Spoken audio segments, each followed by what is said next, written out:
ಶ್ರೀ ಗುರುಭ್ಯೋ ನಮಃ. ವಸುದೇವಸುತಂ ದೇವಂ ಕಂಸಚಾಣೂರಮರ್ದನಂ ದೇವಕೀ ಪರಮಾನಂದಂ ಕೃಷ್ಣಂ ವಂದೇ ಜಗದ್ಗುರುಂ. ಪರಾತ್ಪರ ಯೂಟ್ಯೂಬ್ ಚಾನಲ್ನ ಎಲ್ಲ ವೀಕ್ಷಕರಿಗೆ ಮತ್ತೊಮ್ಮೆ ಸ್ವಾಗತ. ಹಿಂದಿನ ವಿಡಿಯೋದಲ್ಲಿ ಅರ್ಜುನ ಶ್ರೀಕೃಷ್ಣನಿಗೆ ಹೇಳಿದ, ನಿನ್ನ ಅಮೋಘವಾದಂಥ ವಿಶ್ವರೂಪವನ್ನು ದರ್ಶಿಸಿ ನಾನು ತುಂಬ ಹರ್ಷಿತನಾದೆ. ಹಾಗೆ ಆ ವಿರಾಟ್ ರೂಪವನ್ನು ನೋಡಿ ಭಯಭೀತನೂ ಆಗಿದ್ದೀನಿ.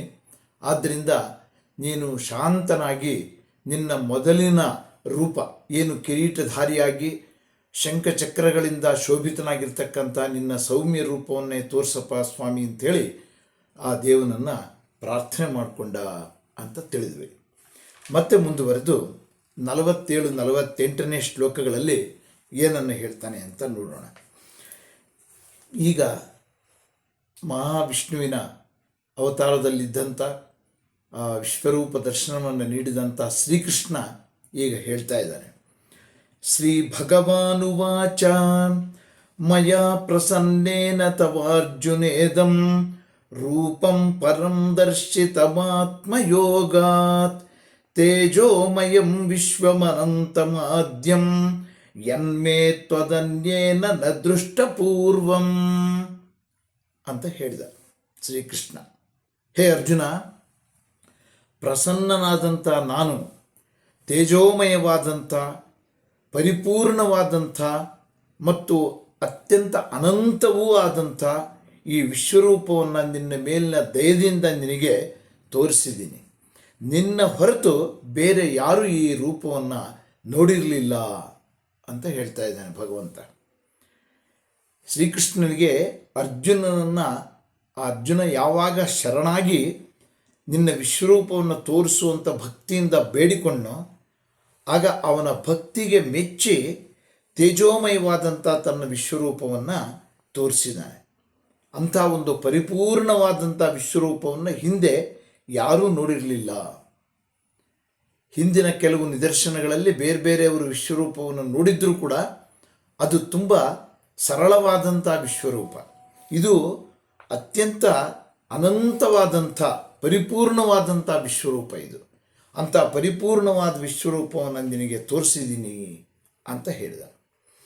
ಮತ್ತೆ ಮುಂದುವರೆದು ನ ವೇದ ಯಜ್ಞಾಧ್ಯಯನೈರ್ನ ದಾನೈಃ ನ ಚ ಕ್ರಿಯಾಭಿರ್ನ ತಪೋಭಿರುಗ್ರೈಃ ಏವಂ ರೂಪಶಕ್ಯಂ ಅಹಂ ನೃಲೋಕೆ ದೃಷ್ಟುಂ ತ್ವದನ್ಯೇನ ಕುರುಪ್ರವೀರ ಅಂತ ಹೇಳಿದ ಭಗವಂತ.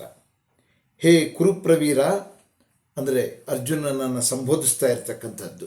ಕುರುವಂಶದ ವೀರಾಗ್ರಣಿಯಾದಂಥ ಅರ್ಜುನನನ್ನು ಹೇ ಕುರುಪ್ರವೀರ, ವೇದ ಯಜ್ಞ ಅಧ್ಯಯನ ದಾನ ಉಗ್ರವಾದಂಥ ತಪಸ್ಸು ಇವುಗಳಿಂದ ಈ ರೂಪವನ್ನು ನೋಡೋದಕ್ಕೆ ಸಾಧ್ಯ ಇಲ್ಲ.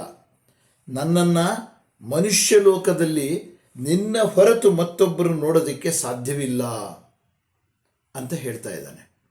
ಅಂದರೆ ಹಾಗಾದರೆ ಈ ವೇದ ಯಜ್ಞ ಅಧ್ಯಯನ ದಾನ ತಪಸ್ಸು ಇವುಗಳಿಂದ ನಾವು ಭಗವಂತನನ್ನು ಕಾಣೋದಕ್ಕೆ ಸಾಧ್ಯ ಇಲ್ಲವೇ ಅಂದರೆ, ಇವೆಲ್ಲ ಭಗವಂತನನ್ನು ನೋಡೋದಕ್ಕಿರ್ತಕ್ಕಂಥ ಮಾರ್ಗ. ಇವೆಲ್ಲ ಮಾರ್ಗೋಪಾಯಗಳು.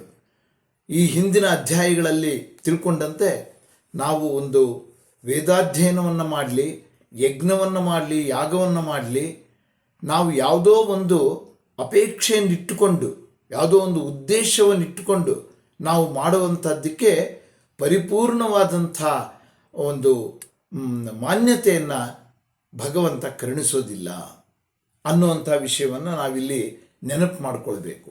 ಅವೆಲ್ಲ ನಾವು ಅಪೇಕ್ಷೆಯನ್ನು ಇಟ್ಟುಕೊಂಡು ಮಾಡಿಕೊಂಡಿರುವಂಥವು.